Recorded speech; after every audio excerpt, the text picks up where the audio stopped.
se demande si la mineure Stéphanie Jean-Pierre a le don de voir dans l'obscurité.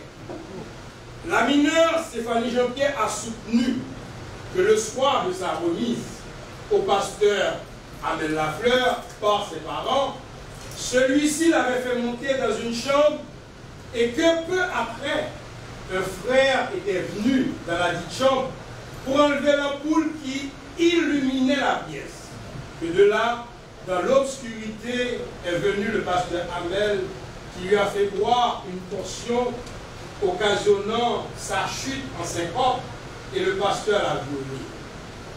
Attendu que le dictionnaire Le Petit Larousse définit le mot syncope comme une perte de connaissance complète. Qu'il s'ensuit qu'une personne tombée en syncope, lors même qu'elle aurait été violée, ne pouvait nullement pas se souvenir de son agresseur. Que de plus, comment a-t-elle pu reconnaître dans l'obscurité, après qu'on eut enlevé l'ampoule, que c'est le pasteur Amel qui s'approchait d'elle?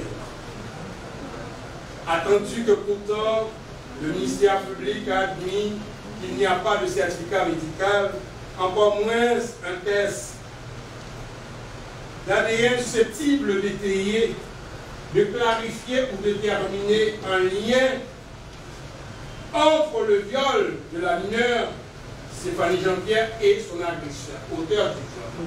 Mais dans ces conditions, le moins indice qui pourrait motiver le magistrat instructeur à retenir des charges contre le pasteur Amel Lafleur relativement au viol de la mineure Stéphanie Jean-Pierre, encore moins des agressions sexuelles sur la dite mineure à l'encontre du pasteur, fait défaut.